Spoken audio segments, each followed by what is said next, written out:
just wondering where the table was for our guest speakers.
Well, after that slight hitch of the change of... It is my pleasure now to introduce Mr. Dag Rekva. Dag is the technical officer at the Department of Mental Health and Substance Abuse. Prior to him coming to the World Health Organization in Geneva, he had, of course, worked as an officer, important one, in our European office in Copenhagen. But Dag doesn't come just simply with WHO credentials. He's worked, if I can say, on the shop floor. I first met Dag when he was directing a civil society, non-governmental organization in Norway. And then he moved on to the Ministry of Health. So Dag comes with a wealth of experience, with a knowledge of the work of non-governmental organizations, which I believe is an important factor in being able to lead the World Alcohol Strategy. And that is what Dag is going to speak on now. Welcome, Dag.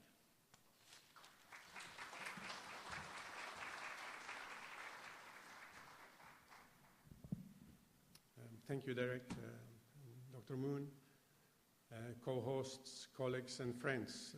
It's a great honor for me to be here in Korea on this second Global Alcohol Policy Conference and present the global strategy to reduce the harmful use of alcohol and where we now are in the thinking around the implementation of the strategy and how to reduce the harmful use of alcohol globally.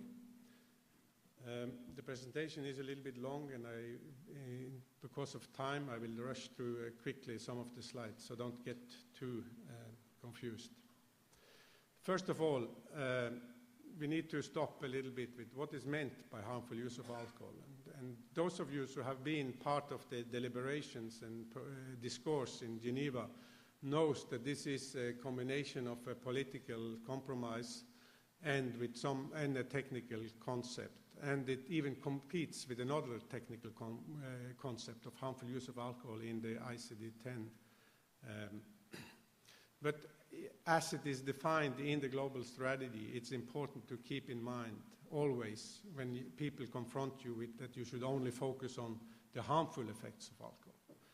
But because what the member states agreed on in Geneva was that harmful use of alcohol is a broad concept and encompasses the drinking that causes detrimental health and social consequences for the drinker, for the people around the drinker, and for the society at large, as well as the patterns of drinking that are associated with increased risk of adverse health outcomes. So then we need to revise a little bit quickly what is meant with the different impacts. First of all, at the individual level, we know how vast negative consequences alcohol has on the body. And it can have intoxicating effects, immunosuppressant effects, carcinogenic effects. The International Agency for Research in Cancer says that there are 7 different cancer types now that are causally related with alcohol consumption. We know the neurotoxic effects and also the dependent-producing properties of alcohol. And yes, we also know that there are some beneficial effects, and those beneficial effects are in fact accounted in the data that are presented when we talk about the global burden of disease and the health burden globally. So that the figures that are presented are in fact net figures, and we could of course discuss that, but that is currently the status, and also important to keep in mind. But we also know that the harmful use of alcohol have an impact on people other than the drinker. It can harm, its teratogenic effects on the unborn and the development of a child. We know about physical injuries, violence and crime, the psychological violence, using up relatives or colleagues' time and resources, and using up taxes and other resources in society. So there's not only a question about the harm to the person who is drinking, but it's also the harm to people who are not drinking. And as such, also important to regulate a commodity because of those effects, even for those who are more prone to a liberal ideology. So that's why alcohol has a consensus very often across political ideologies, exactly because of this effect on others than the drinker. But it also has a huge impact on the society at large.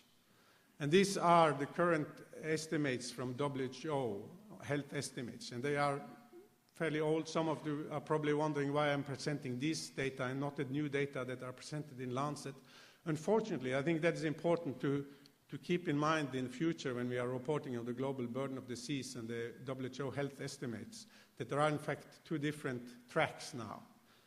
And WHO does not approve the EMA study, but we are using a lot of the data, and they are important to keep in mind now that there are 2 different data sources out. But currently, alcohol is ranked as the 3rd leading risk factor in the WHO's estimates, and we will have new estimates available next year.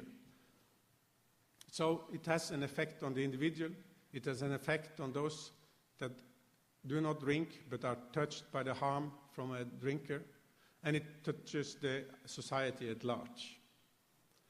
But more important also is to keeping in mind the other side, that in fact almost half of the world's adult population have not been drinking throughout their lifetime. So it's not only about reducing the harm, but it's also about protecting abstainers from starting drinking and then drinking in a harmful way, which might very much happen in those regions that have a high abstinence, which is exactly regions where there are very detrimental drinking patterns, like in Africa, in this region, here in Western Pacific, and in the Southeast Asia. So that is also the other side of alcohol policy formulation. So it's not only about reducing the harm, but it's also protecting that those who do not drink start drinking in a harmful way. And we know there is effective prevention policies. They are existing. We have thoroughly documented it through a WHO expert committee, and we have the alcohol no ordinary commodity with many of the authors present here. And I don't need to go through the list here because this is very well known. So we know the impact, and we have effective measures. So there's no excuse for governments to not do anything to reduce the harmful use of alcohol. And especially keeping in mind that, in fact, we have now a global strategy which all WHO member states have agreed upon. And that strategy from 2010 represents a unique consensus among our member states. And it's developed through a long and intense collaboration process between WHO Secretariat and member states. And I know also that many of you, both I see colleagues in the member states, I see you as NGOs, you also worked very hard in this process. I know Derek Rutherford, Øystein Bakke, and George Hacker were frequently in Geneva. I think I've never seen Derek so uncomfortable when he was sitting in the audience in the public gallery together. We suddenly realized there was 10 industry people around him. And it was a huge imbalance in that process. But I also know that many of you were working behind the scene and trying to level the playing field so that we were able to get this global strategy up and running. And I think I can say today that if there hadn't been flexibility on all sides, and if we hadn't got a global strategy in 2010, what I would have been presenting today was alcohol as a part of the NCD action plan. So I think those tough decisions that were made in 2010 helped us today to have a separate strain of global alcohol policy.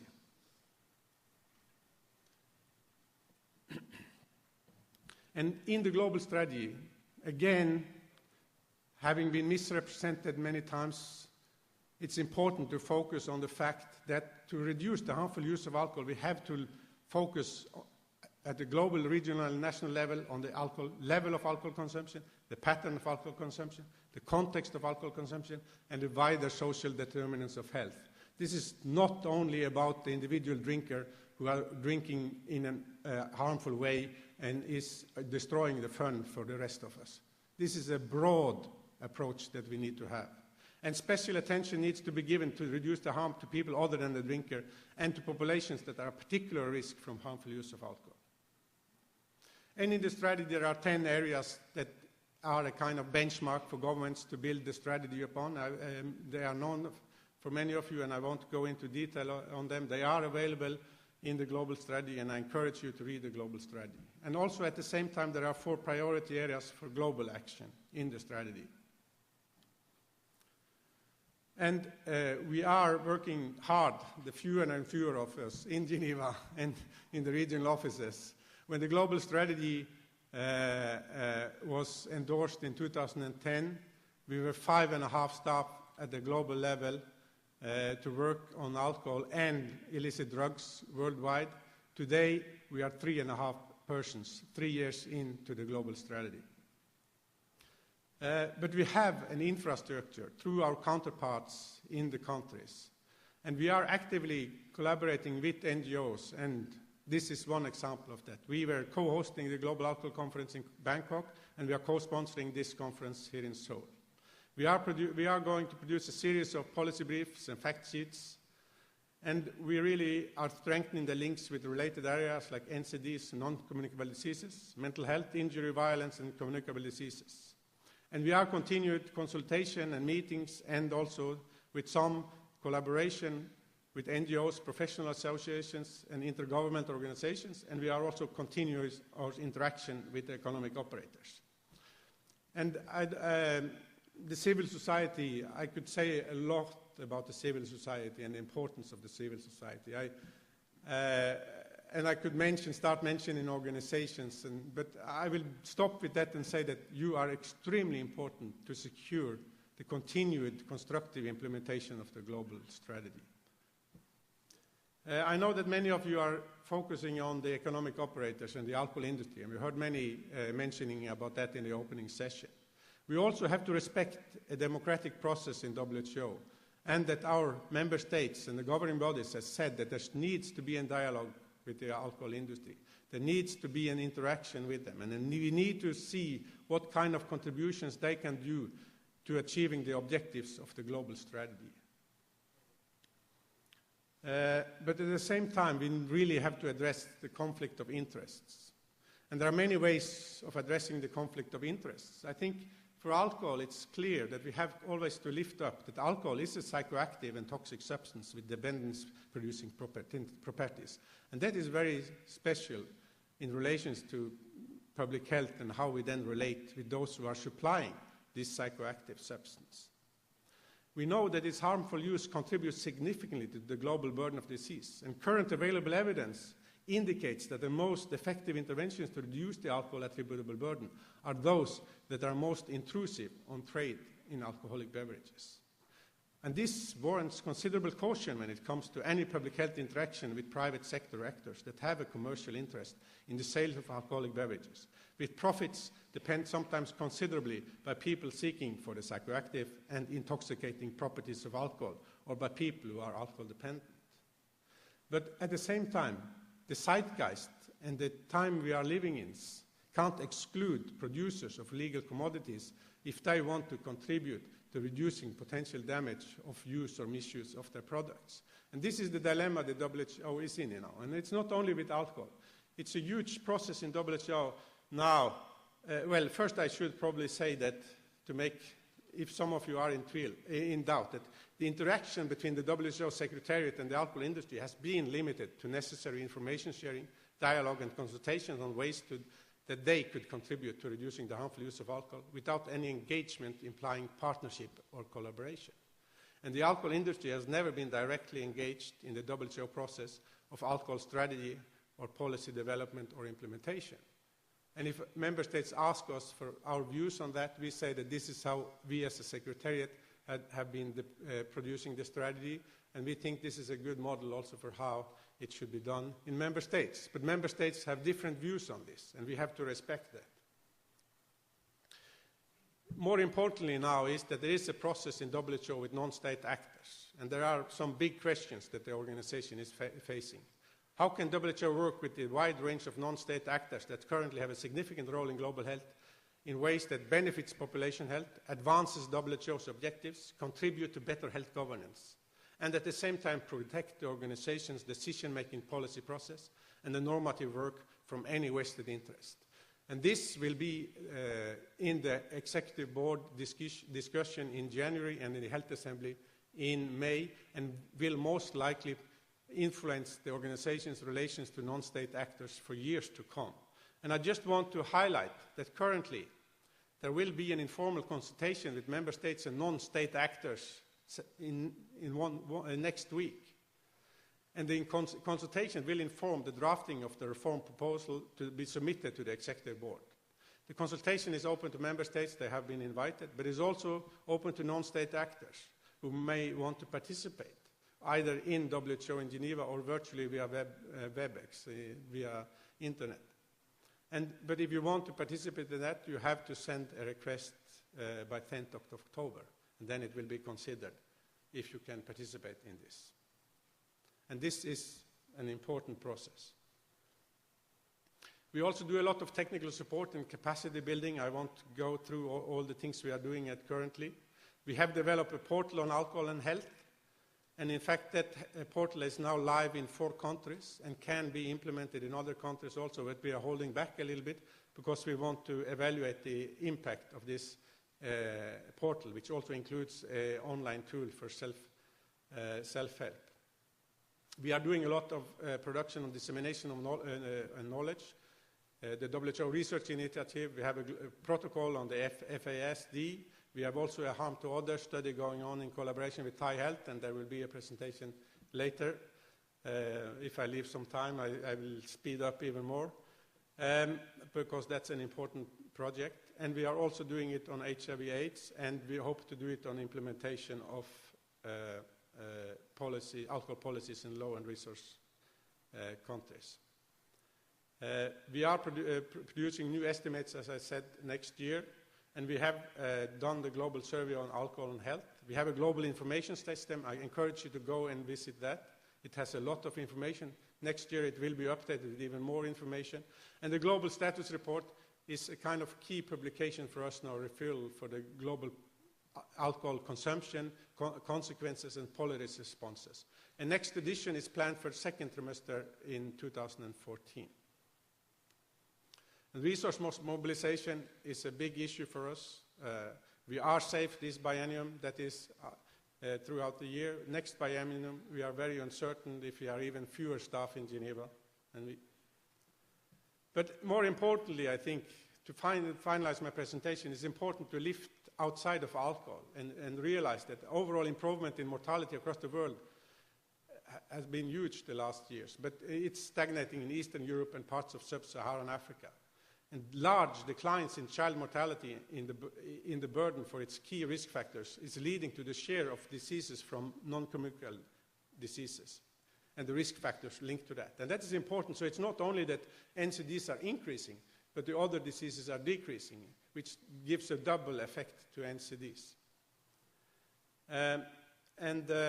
That's why the UN made a political declaration in 2011 on the prevention and control of NCDs. And now WHO has an action plan where alcohol is fully integrated. But at the same time, as I said earlier, we are also a separate track, and that's extremely important. And we have now a global monitoring framework for the NCDs. It has been referred to earlier that we hope to reduce premature mortality from NCDs by 25% by 2025. And in there is harmful use of alcohol with a 10% reduction. But keep in mind that harmful use of alcohol is more than NCDs as defined previously with the disease focus on the diseases. We have also injuries and violence and neuropsychiatric problems. We have harm to others. And we have also more acknowledged lately communicable diseases where there now is established a causal link between alcohol and the incidence of TB and lower respiratory infections, and also the progression of HIV/AIDS. And there is also strong indication of a causal link between alcohol and HIV. So conclusions.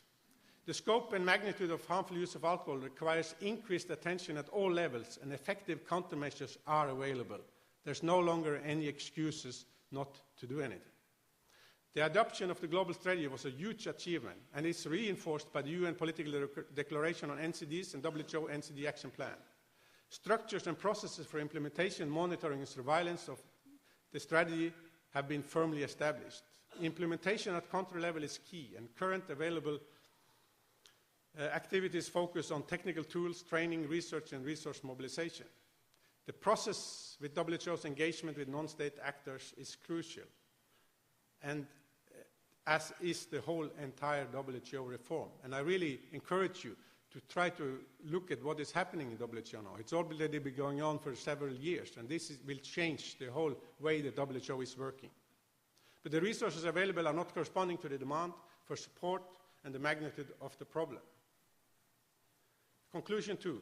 The theme for GAP-C in 2012 was from global alcohol strategy to national and local action. The theme for GAP-C 2013 is alcohol, civil society, and public health, from local and national action to global change.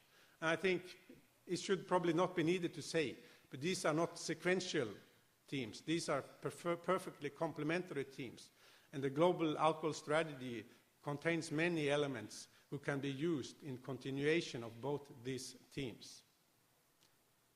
Thank you for your attention.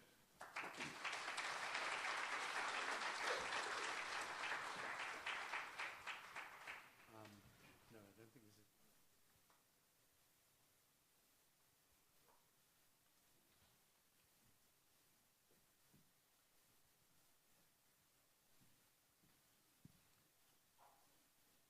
I'd like to thank Dag Rekever very much. He's reminded us that alcohol is everybody's responsibility, not just those in government and non-governmental organizations, but also the general public. The next speaker I'm very pleased to introduce as well. He's Dr. Saxophon, known really as Mek.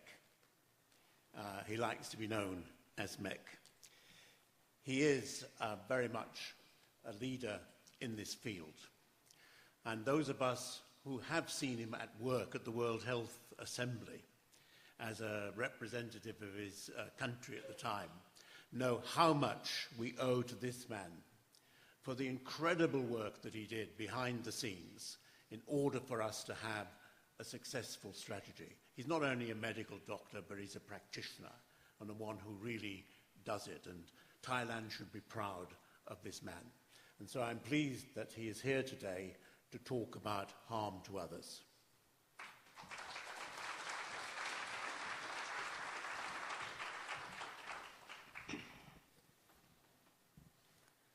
Annyeonghaseyo. Sawadee-krap. And very good morning to you all.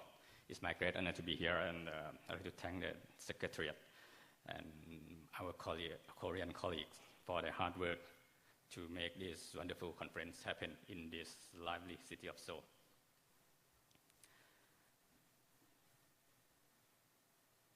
Being a speaker on this harm to others, you may expect me to come with some stunning numbers, some nice charts. Sorry, I don't have it. I will tell you some ideas and the real face of harm to others that crossed my life path. If you spend time thinking about how to describe harm to others from alcohol, effect from someone else drinking that you see every day. I have to skip this activity because the time is running. I try to make you talk to each other next to you. So I start with my last slide. This is harm to others to me. It is neglected. It is everywhere, affect everyone. Everyone is victim from harm to others. It is so complex. It is just unjust, and it's significant to alcohol policy. Hospital is the best place for us to see the face of harm to others. And many, many years ago, when I was a doctor in a small rural hospital, I faced many phases of this. They are very common. They are very ordinary. We face every day. And it is story of Som-art. I took my Japanese colleague, Dr. Yoshiki, to visit her. And her story begins like this. Her husband is a very poor farmer, but he has skill in handicrafting. And one day, he was lucky. He can sell his product, a musical instrument, in another province. So he wants to celebrate his luck with alcohol. And after alcohol, it is sexual worker. And after sexual worker, in those days, in 1990 something, it was HIV. He brought back home to his wife, to Som-art, money and HIV. No one knows it until he developed his symptom. And I have checked him. I say, okay, you have got it. Som-art, you got it. And your little girl, May, I met her since she was 3 months, 4 months.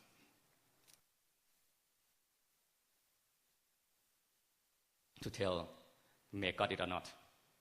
We have to wait to 18 months, and there's no treatment. And the stigmatization people gave to this small family was so high. They had to move from the extended family. They had to move from the village to stay far away from the village because no one accepted to live near them.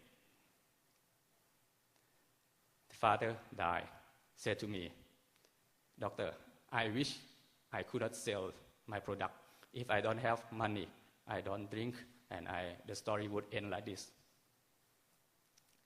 Her mom Som-art start her symptom, but that's little thing. Her big thing is who will take care of May after she passed away. We try every way until we are lucky. One of the family relatives, okay, want to take care of May. About dying, Dr. Yoshiki visit her and ask simple question. Som-art, you are good wife, you are good mother, you did nothing wrong to this game. Life is so unfair to you. Can you forgive your husband? And her answer is the title of this book I wrote with Dr. Yoshiki. So story like this never record in the world of harm to others.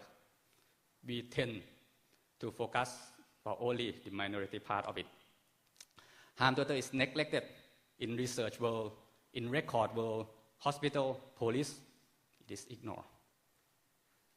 And thanks to the effort called by ICSAHO, Australia and New Zealand are the pioneer of this group. try to quantify harm to others the best way we can. And under this effort, it is the WHO and Thai Health International Collaborative Project Harm to Others from Drinking, running in 6 low and middle income countries. And this project also gives the world a comprehensive tool to quantify harm to others. So if you're interested in harm to others, please join 1 o'clock at this room. Yes, it's open session there. Traditionally, we tend to see alcohol-related harm like this. What Robin Room said is flow equation. Health to drinker and social impact to others. I can argue that no, these two are very much overlap. Health impact and social impact are overlap. And you cannot put a clear cut between drinker and others. There's a shared health impact. Sally Caswell and her team show that living with healthy drinker largely decrease quality of life to the family members. So it is shared impact.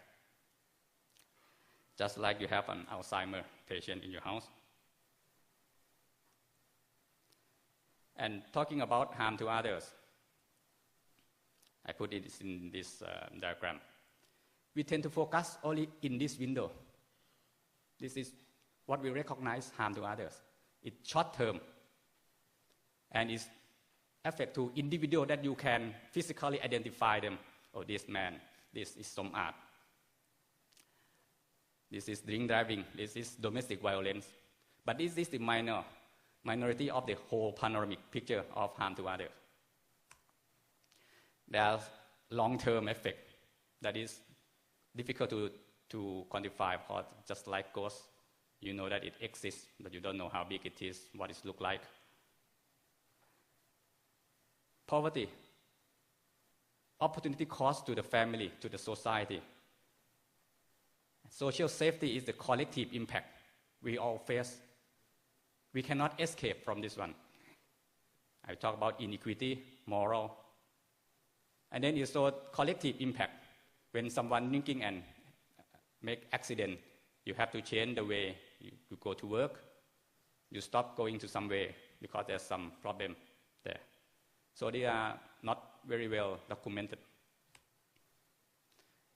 Secondly, harm to others is everywhere, affect everyone. In Thai study, 80% of our adult population were affected in the last 12 months by someone else drinking. And 30% say it is a lot to them. Domestic violence, a really clear type of harm to others affect. 3/4 of Thai have seen domestic violence in the past 12 months. We are so familiar and we ignore it.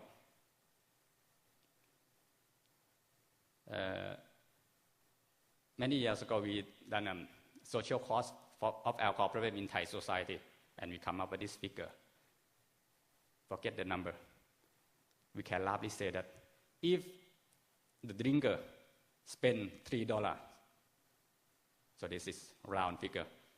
If the drinker spend $3 in Thailand, drink something, $2 go to industry. $1 go to the society in the form of tax. Of course, this benefit to the society. But the cost the society has to pay, the government has to pay from the problem is $2. So getting $1, paying out $2 is a losing game for the society. It is also harm to others. It's so unfair when industry want to get money from the sufferer of the whole society. It is unfair for the international corporates to come and sell, quick sell, get money, go back home, and leave all problem in our emerging market here. Harm to others is complex. It comes in many forms. It's shaped by many factors, difficult to predict, and it It's not a single problem. It's just a series of problems come together, connected. And the example work on this diagram, saying that relationship and role affect between drinker and the victims are significant in this game. In Thailand, we also see this. Why drinking of neighbor is the most troublesome to many Thais. Male affected by friends and co-workers more than female, and female is his partner and sibling, and there's a variation across age group as well. So this is quite complex. Then my second story about Noi. I don't have her picture, but you can see her in every emergency room. She's my regular customer. Came after midnight. Every time come with bruise, cut, abrasion here and there. I don't have to take her history. We know he is always beaten by her husband. Until at 3 a.m. one night, I thought, enough is enough. I called the police. Do something to this man. And I went to bed. So proud, just like being like a superhero. I protect her. Next morning, there's someone knocking on my door. I open. It is Noi, back down on her knee. And I say, you don't have to thank me. She said, no, I don't come to thank you. I come to beg you to withdraw the registration. My husband is a good man, and I love him. It's just alcohol. I say, are you sure you want me to drop the case? He said, sure. It's just alcohol. If I ask you, is it okay for wife beating? What do you say? No? It's only people like us to see the problem.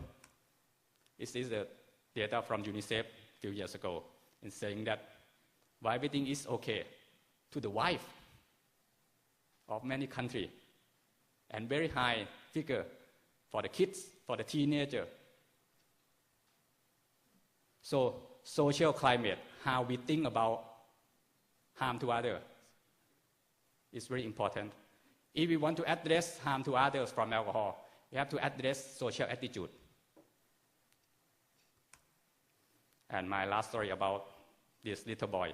This photo is taken on the same day we took photo of Somat. Songchai is the little boy.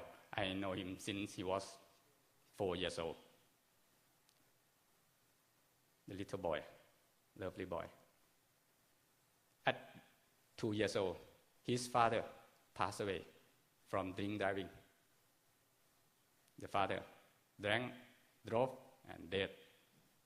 Leave this boy alone with her mom, which is staff in my hospital. He is the only son of the family at the end of the line. And when he was around 17, it's just the time to start drinking among Thai teenagers. He had his first drink. This is what his mom and his friend told me. His first drink, 2 cans of beer. But he was unlucky. Sitting, drinking at the wrong place, wrong time. There's a fighting next to him among his friends. He wanted to be a peacemaker. And after that violence, someone stabbed him on the chest. 1 step, 1 drink, and he passed away. He left his mom alone again. So harm to others is transferable from someone to another. It is connected. He came with harm to others, and he's gone with harm to others. Talking about collective impact of alcohol, I would like to talk about Thai New Year or Songkran Day. We used to have Songkran in the middle of April. It's a homecoming day for family members. It is the day that we celebrate our elderly. It is also the day we play water to cool down from the heat. And recently, we have the alcoholization of our culture, of our good culture. It's become National Drinking Day. It's become the day we have highest death toll over the year. From road traffic accident, from violence. It is also informally known as Free Sexual Harassment Day. You can stop someone on the street, do whatever you want, no one take care, no one feel guilty, and no record. Few years ago, our survey found that almost half of Thai young women have been at least once harassed on Songkran Day in her life. This is collective. Our festival is not safe anymore. You cannot identify victim, but everyone is victim. So this is another harm to others. Harm to others is just unjust. Drinker never got consent from victim. So it affects vulnerable group, and we'll show you about social inequity. Talking about poverty and alcohol is a complex linkage. And this shows that, firstly, among Thai households with drinkers, the poor spend more than the rich in terms of percentage to their total expenditure and total income. Secondly, the poor spend more and more over these 10 years. So it could largely expand social inequity from alcohol. Talking about problem, the poor also has higher chance of alcohol problem than the rich in Thai society. And you can see the clear, beautiful order by wealth. They have higher chance for problem, and when the problem occurs, they have more difficulty to get out of it. So this largely enhance social inequity. Another way of unjust is it affects our kids. Domestic violence is common phenomenon. High-income country, low-income country alike. Fetal alcohol syndrome is the harm to others, to the youngest victim, harm to others, to the unborn victim. They have no right to say, "Mommy, please stop drinking." So this is totally unfair. Harm to others is so important for alcohol policy because it is a clear market failure. Drinker cannot forecast what will happen. And it creates negative externality, the economic term, to the others. So the state has every right to intervene because it affects everyone. It affects vulnerable group. It affects our future. Harm to others is preventable, if you like. What should we do to prevent alcohol harm to others? Of course, we have to target both drinker and non-drinker, promote safer society and social climate through effective and cost-effective intervention. And for the research world, we have to better understanding of alcohol harm to others. This is my conclusive argument. Please remember the face of victims from harm to others. People like Som-Aat, like Noi, like Songchai are very common, are everywhere. Millions of them suffering, dying from harm to others from alcohol, dying unrecognized, dying unrecorded, uncounted, and unprevented. So please join hands to protect them. Protect them is to protect us all and protect our future. And I think that is enough harm from me to you. Thank you.